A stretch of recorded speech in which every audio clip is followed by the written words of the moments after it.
What are you waiting for? What is up, guys? Welcome to today's video. If you are new here, please like, share, and subscribe. You can become a channel member today. Just follow the stuff that's at the bottom of the screen. I have super chats, super thanks, all of that good stuff over here in the Geek Drums Nation. So, guys, if you want to take part in the perks that I have, you can check them out on my channel. Do it after you finish watching this video. But, guys, in this video today, we will be talking about a Bam Smack Pal ranking article.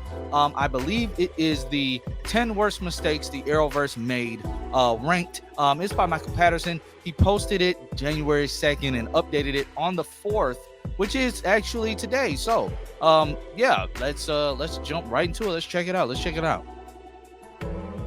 Okay, so let's see. It's hard to believe, but we have arrived in the first year without any Arrowverse programming since 2011. Sure, there's the final season of Superman and Lois to look forward to on the CW, but that's not really canon to the legendary shared universe that's dominated the small screen for the past decade. It's really crazy that it's been a decade, which is why its conclusion made 2023 a bittersweet year for fans of the franchise. The Arrowverse began with the first season of Arrow, which paved the way for its various spin-offs and offshoots, including The Flash, Supergirl, DC Legends, Batwoman, Black Lightning, as well as the likes of DC Stargirl, Superman and Lois, Naomi, and Gotham Knights. Though ambitious crossovers and cinematic storylines, the shows brought superheroes back to TV before it all culminated in the final season of The Flash in May last year. It wasn't always smooth sailing for the franchise. While the shows were rating successes for the CW and benefited from the long shelf life due to a huge international audience, some of them could stumble quite a bit throughout their runs. So as we continue to process the idea of a year without the Arrowverse programming on our screens, let's look back at some of the things that it didn't get quite right. Now, with that, it is kind of crazy that this is going to be the first year without any proper Arrowverse stuff. Yes, Superman and Lois is Arrowverse adjacent, but it's not on that main Earth Prime universe or whatever. So it's crazy that we don't have anything this year, but it also feels like it was the right time to phase out of everything with, everything going on over at Warner Brothers Discovery with James Gunn starting up the DCU. We're moving into a new era of DC TV. I did a video a few weeks back talking about the end of an era for this DC universe, for DC TV, that started all the way back before Arrow even started. It started all the way back with Smallville, and then we got all of those other shows with Titans, Doom Patrol, all of that good stuff. And guys, we're moving forward. But yeah, let's continue with this article. But let me know, guys, in the comment, how do you feel about really this is the first year without any Arrowverse content? We're not seeing Grant Gustin, we're not seeing Stephen Amell, Melissa Benoist. We're not seeing them on our TV screens in the fall or come March, May, whatever. We're not seeing them on our TV screens. And this is the last year we'll have Tyler Hoechlin as Superman. That's just crazy.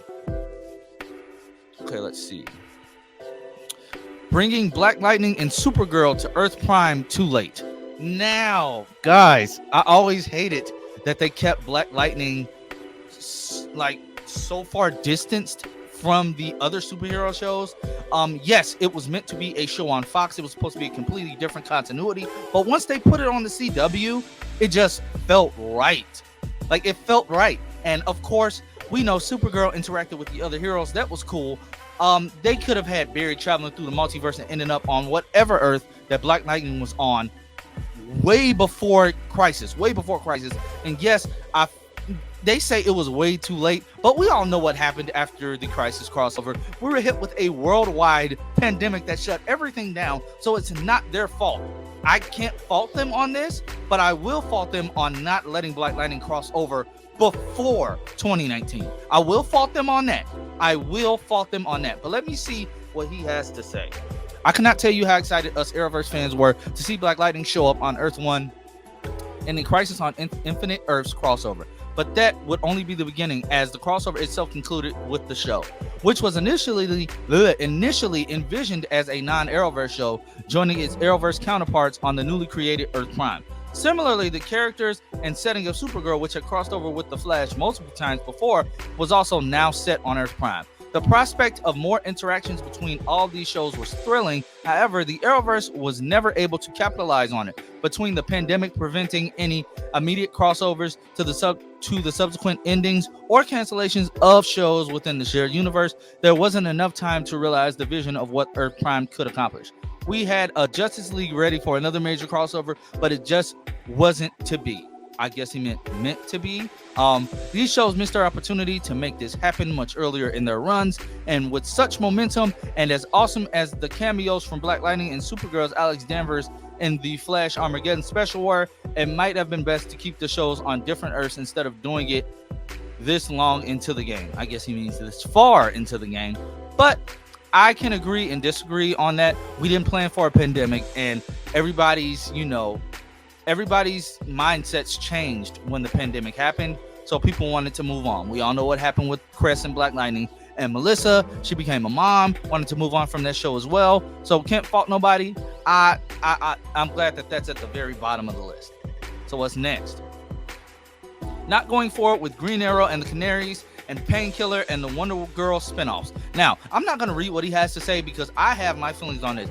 I wouldn't say this was a misstep. I recently just rewatched all of Arrow, including the Green Arrow and the Canaries spinoff episode. Now, I would actually say I would have loved to have seen another show in the Arrow spectrum. And I think this show could have done really, really good with Dinah and Earth 2 Laurel, now the new Black Canary, just being in the future. Dinah's story of trying to find herself in this world that has displaced her completely. And Mia discovering what it means to truly be the Green Arrow and everything that was going to go on with JJ, and discovering what the 2046 crew, I should say, was doing as far as, getting their pre-crisis memories back and how they were handling that. I would have loved to have seen that, especially since we didn't get a proper ending for whatever in the world happened to William, who kidnapped William. We will still never know. Eric Wallace did not give us a conclusion to that. He's still kidnapped, which is very dumb. Don't get me started on that. He's still kidnapped. But I would have loved to have seen that. I do think that this was a misstep, because you shouldn't have greenlit these spinoffs to get backdoor pilots or anything when you knew you guys were changing your minds. Like, I already knew no spinoff was going to get picked up. It was just crazy. Yeah, he says that they did have an impact on the Arrowverse. It really did, because then you have the whole William storyline left out. The Painkiller spinoff would have been cool to see. A spinoff about him, especially with Black Lightning ending. They should have just left that out. They knew they weren't going to pick that up. Let's just be honest. And yes, these decisions were made by the original CW, not Nexstar. It indicated that the network wasn't interested in investing in the future of DC TV long before the sale of the network. In fact, if you look back, this might have been when things started to go downhill for the Arrowverse. I'll agree with that. I'll agree with that. Green Arrow and the Canaries and Painkiller are two spinoffs that I was really excited for, and I was let down. Wonder Girl, you can't really say nothing because that didn't get a pilot at all. So what's next? Supergirl's drop in quality. Yeah. We all seen some of those. I won't say this is a misstep. It's just something that happens with these shows over time. It's worst things in the world to me. Let's see what number 5, I guess. The Flash's final season was complete misfire. Yes, it was. Eric Wallace let us down. Everybody's seen my reviews for this. I did not like majority of this season. It had its good episodes and it had its god-awful episodes. So yeah, this final season was a miss. It was a miss. I agree. Michael, I agree. Too much reliance on teams. Now, I understand. I understand this gripe, and I also understand the fact that when you have shows like this and you have a character that's so powerful that he can completely end an episode in 2 seconds, you need teams. But the teams did get too big, and you're swapping characters in and out, and you take the balance away from the main character. Like, you take the spotlight. The past few seasons were not about Barry. And trust me, I get how TV works. I get the longer a show goes on, the more time away that the lead actor gets. I completely understand all of that. But this was a misstep. That's what happens in long form storytelling when a show goes for so long. So I'm glad that never happened to Stargirl. That never happened to Black Lightning. Why? Because they had shorter season runs. Well, shorter series runs, I should say. But hey, let me know what you think about this point down below in the comment section. I'd love to have a discussion about this. What's next? Dropping the ball with John Diggle's Green Lantern art, turning that into basically like a antimatter cube or whatever it was. I forgot what it was, but it was so disappointing. And to have Eric Wallace of all people do that just made people hate him more. So yeah, they definitely did drop the ball with John Diggle. And yes, John is one of my favorite Arrowverse characters. They dropped the ball horribly. Also, making him the Green Arrow and having him have a whole baby fit about it, that's another thing. Yeah. Most Arrowverse shows ran too long. I just said it. So, I do not disagree with this.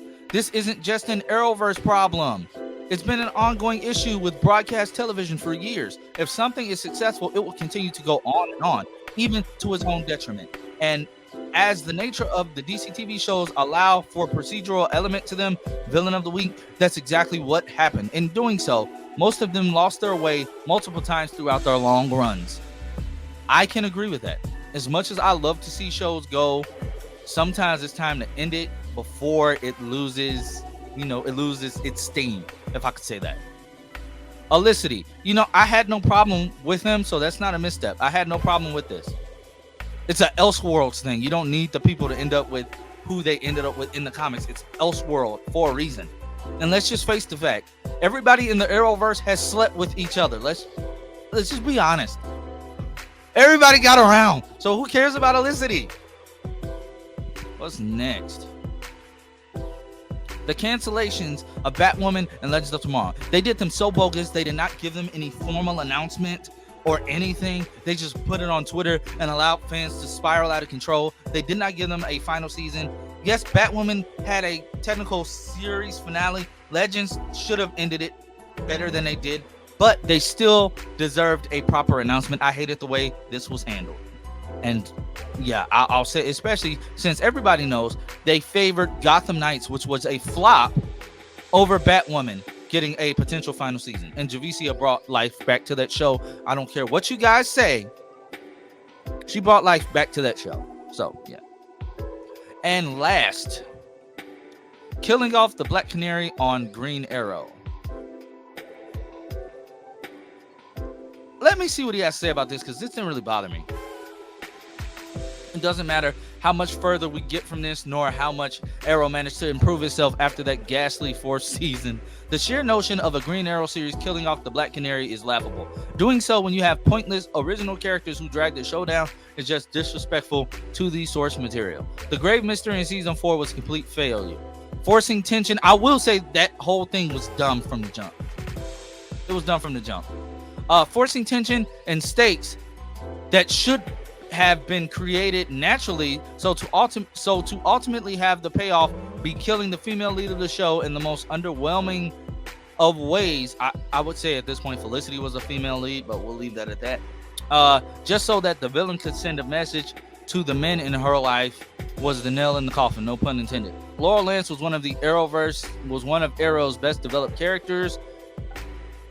Was she? She had overcome so much during her time on the show, and yet Arrow continually gave storylines that should have been hers to other people. Her sister, an original character created for the show, was the original Canary. Felicity, an annoying original interpretation of an obscure...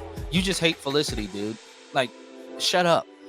Ended up in a romance with her love interest, Oliver Queen, so the show just gave up on her, disrespectfully killing the character off.